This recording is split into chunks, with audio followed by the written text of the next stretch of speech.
welcome to Finding Stuff Out. I came all the way up here to the International Space Station because of this question from Veronica. Could kids go to space? I'd like to go. I want to go too. So today, I'm going to train to go to space with the help of some real astronauts. And by the end of the show, I'll be able to tell you how kids can go to space. Who's with me? Let's get some. Would these kids like to go to space? Let's find out. I'd like to go to space so that I could have no sense of direction whatsoever. So I could be the first person to plant a tree on the moon. So I could squeeze a bottle of water and just suck it up with my mouth, like that. I would so I couldn't see the sun to discover the planets. Because then I could meet an alien. See, I already practiced. I want to be the first kid to breakdance on the moon. I don't want to go to space because I might get dumb and take off my helmet. Note to self, don't take your helmet off in space. Anyway, here's the next question. It's from Mia. Where did astronauts get the idea to go in space? The Flat Earth Corner! No one really knows who got the idea to go to space. But more than 200 years ago in Paris, Claude Ruggieri was the first person to try it. Step right up, folks. This is your chance to see the very first space travel. With my rocket, I'm going to send this sheep into space.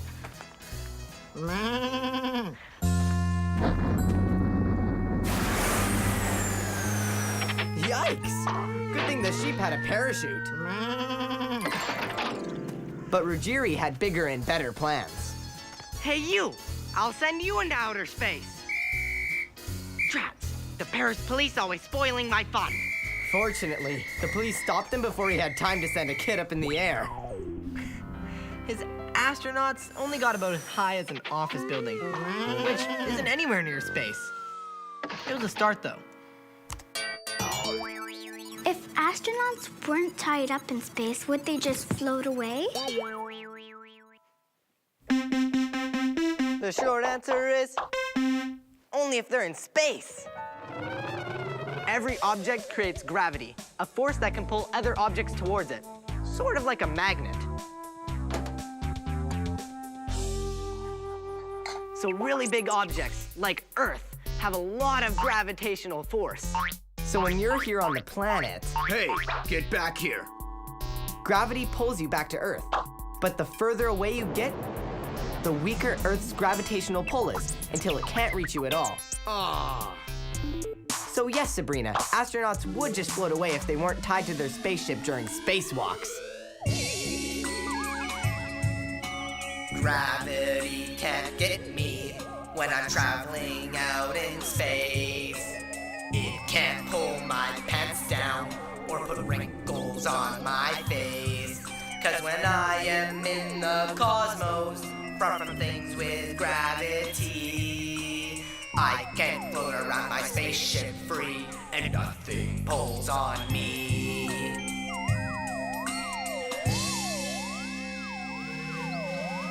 Here's a question from Andrew. How do astronauts train for zero gravity? You're probably wondering why I'm upside down. In zero gravity, it can feel like blood is rushing to your head. To find out more, I'm calling my friend Jeremy in Houston, who's a real astronaut in training. Hi, Harrison. I think there might be something wrong with your camera. Oh no, I'm not actually upside down. Here. Oh, I see. You're just practicing. Yes. Well, great. That's a great way to practice. In fact, sometimes I practice what it's going to be like in microgravity one day. Do you actually practice like that, though? Well, I have, yeah, but not usually. We have better ways of doing it. You should come try it sometime.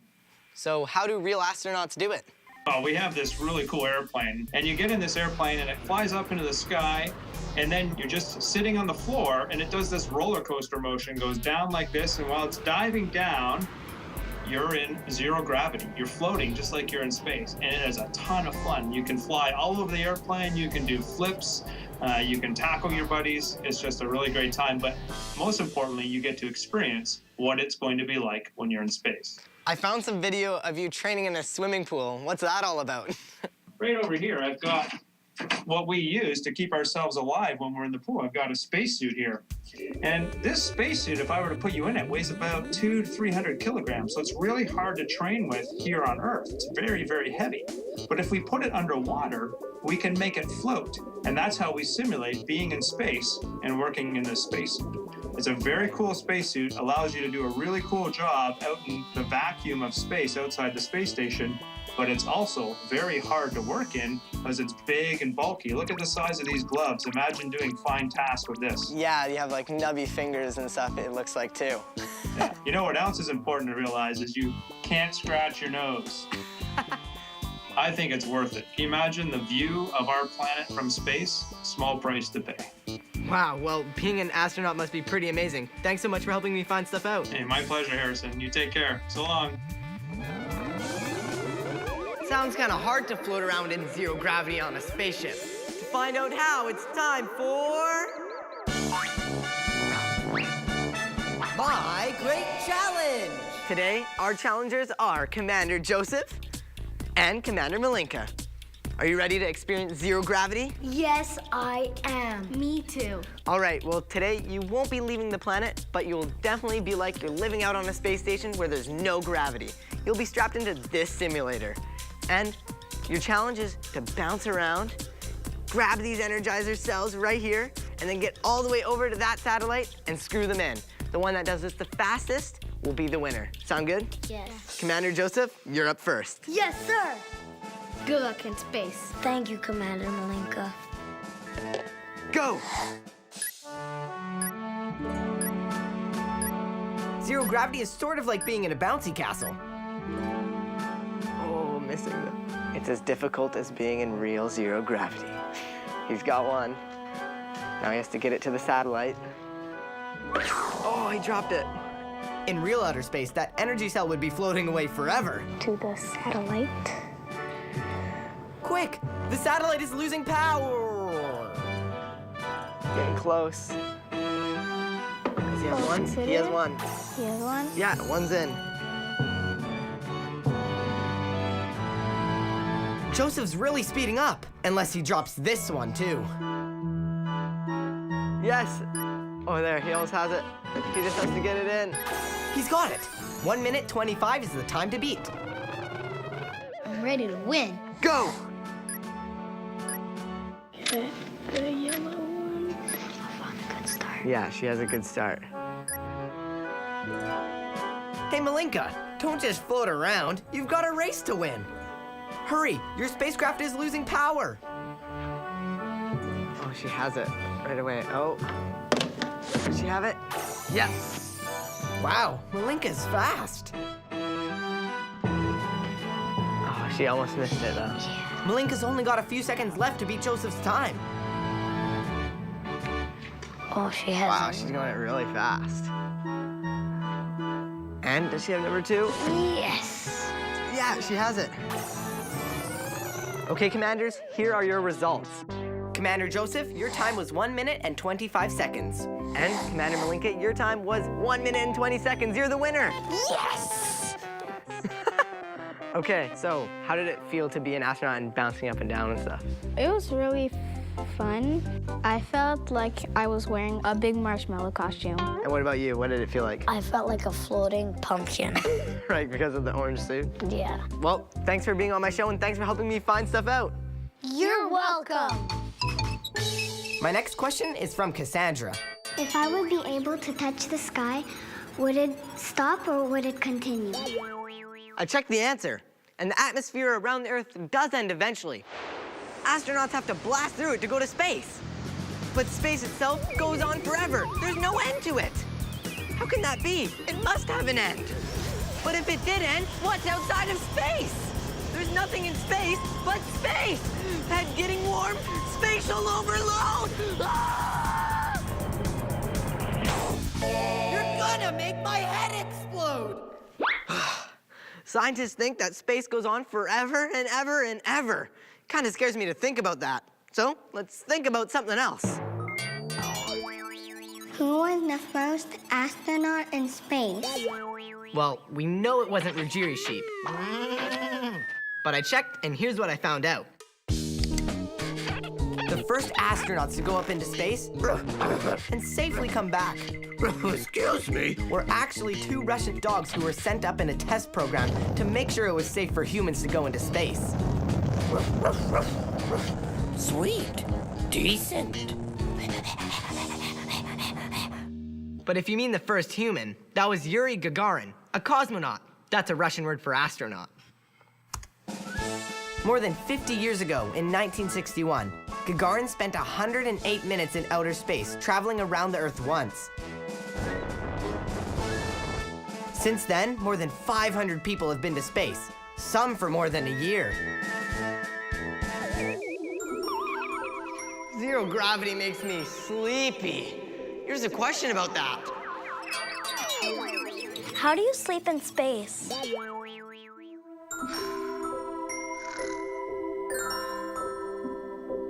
I found out that astronauts sleep in sleeping bags attached to the wall. That's so the astronauts don't float away. Floating away in your sleep would be really bad. I thought I'd try sleeping their way, but it isn't very comfortable. At least, not here on Earth. But I found a video of astronaut Chris Hadfield explaining how it works. I'm in my super comfy Russian full-length pajamas. Nice for when you have to get up in the middle of the night, and ready to go to bed. I'll show you where I sleep. Astronaut Chris Hadfield is the first Canadian to walk in space and to command the International Space Station. On his last mission, he went to bed 145 times. This is my sleep station, my sleep pod. This is where I spend up to 8 hours every day.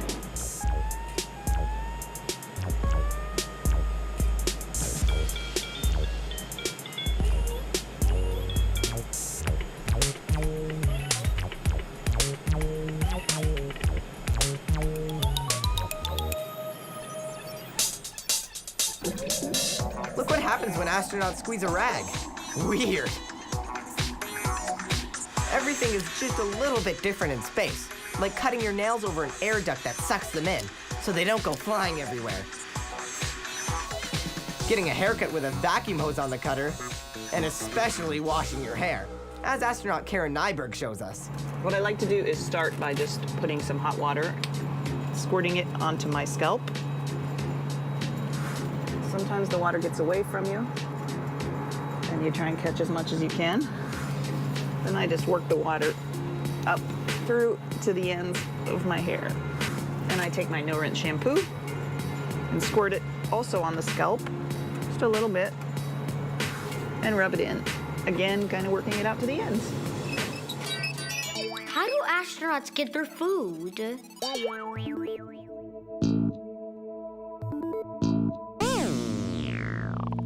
Whoa!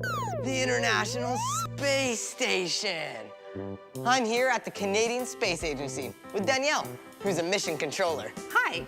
Hey, so how do astronauts get their food? Well, there are 6 people living on the real space station, and every few months we launch a spacecraft with food in it. And for some of them, they go right next to the space station, and we have to grab them with a Canadarm. And that's gonna be your mission today. Awesome! So, do real astronauts train here? Yes, they do, and you're gonna be using the same simulator. Whoa! But first, let's find out about the food that you'll be delivering. For sure. Well, this is Natalie, our space food expert, and this is Harrison, our delivery boy. Nice to meet you. Nice to meet you too. Well, I'm gonna go and set up the simulator. All right. Are you hungry? Whoa! Look at all this food. Oh, some of it doesn't look very good. It looks kind of weird. Like, what is this? This is macaroni and cheese. So this is just like the macaroni and cheese you have on Earth, except the water's been taken out of it. So when an astronaut's ready to eat it, all he does is put hot water right here, wait 10 to 15 minutes, like it says on the instructions. Right. And then you cut this open, and you can just eat it out of out of the package, And just like out of a bowl. It'll taste as good as it does on Earth? It'll be delicious. Nice. So what can astronauts not eat in space? Any food that makes crumbs. Oh, so they can't eat like cookies? Well, they can eat some cookies as long as those cookies don't make crumbs. And this is an example of cookies that they could eat in space. These are actually crackers, but they're bite-sized, so you could put them in your mouth in one bite and you won't make any crumbs. So what's the problem with crumbs floating around in space, though? They can get into equipment and that can damage the equipment, which can be a problem. Or they can get into an astronaut's eye, not very comfortable. Or they can breathe them in and get them into their lungs, which can be a problem too. And we don't want them to choke. Right, that'd be bad. Yeah. So what other foods can they not eat in space? They don't normally eat fresh fruit and vegetables. There's not a lot of refrigeration up there, so there's nowhere to keep the fruit and vegetables fresh. So we have to send them dried fruit and vegetables. So for example, this is dried cranberries. Right. It's packaged in packages like this, or it can be in a bar. For example, this is a fruit bar. Yeah. And that's another way to get fruit to the astronauts. Nice. But sometimes astronauts might want a little snack. Like, what about these chocolates? They get chocolate in space? They do. Nice. So that's cranberries covered in chocolate. These are out of this world. They're pretty good, very popular. So I think Danielle's waiting for you to deliver some fruit to some hungry astronauts. Oh, all right. Let's deliver some food. Okay, this is a model of the end of the Canadarm. You're going to use that to go and grab the spacecraft by this pin that we see right here and here. So you're going to do that using these two hand controllers or joysticks. Danielle showed me how to work the simulator. Left, right. I have to move the Canadarm so that the end locks onto the pin on the shuttle. Then the arm can dock to the space station. Wow, I think I'm gonna be good at this because of the years of experience of video games I have. Well, let's see. How many tries do I get? Since we're only training, as many as you want. In real life, you only get one shot. One shot. Let's see if I can do it in one try. Okay, you're ready to go. There we go. Very good. Okay. Wow. Are astronauts normally good at this? Well, some of them are.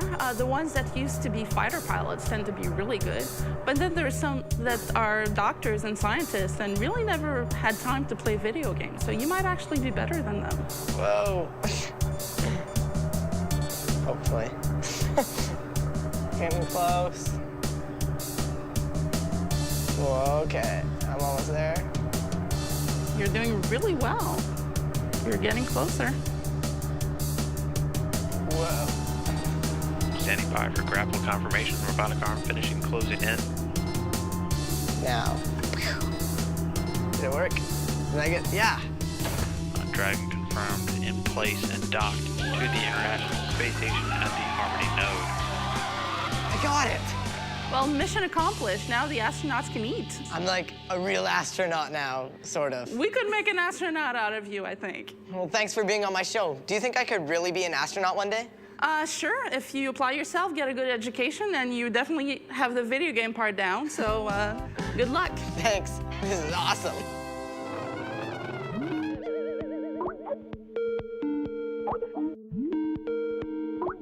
Hey, I've got a call. It's from Jeremy. Hey, Harrison. Good to see you again. They told me you were at the Canadian Space Agency training with him on Canadarm2.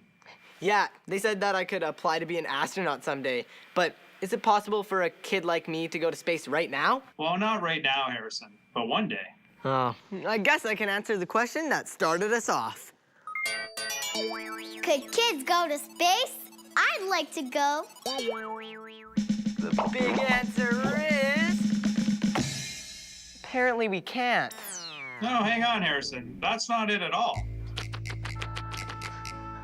But I thought you said you couldn't take kids with you. That's partially correct. We're not taking kids to space right now. But one day, when those kids get older, they can definitely be astronauts, and we're gonna need astronauts to fly in space. There are amazing things happening in space right now. We have liftoff of Falcon 9. Dragon is sensed for stage acceleration. In fact, for the first time in history, commercial companies are building new rockets to take people to space. And more people are gonna be flying in space in your lifetime. In fact, I think one day, it's going to be kids who are about 7, 10 years old that'll be the first humans to walk on Mars. Whoa, that's awesome. So I guess the astronauts of the future are kids today. Absolutely. You know what you have to do if you want to be an astronaut? You just have to do your very best. That's all you have to do. Find out what you love to do in life, follow that passion for the things you love, and just do your best. Awesome. Well, thanks for being on my show. I'm gonna go train right now.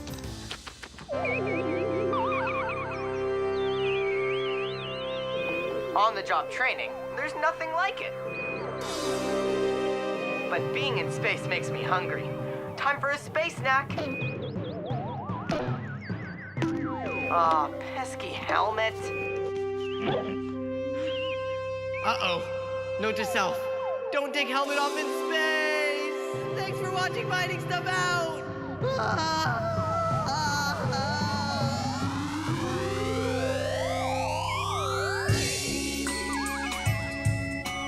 Gravity can't get me when I'm traveling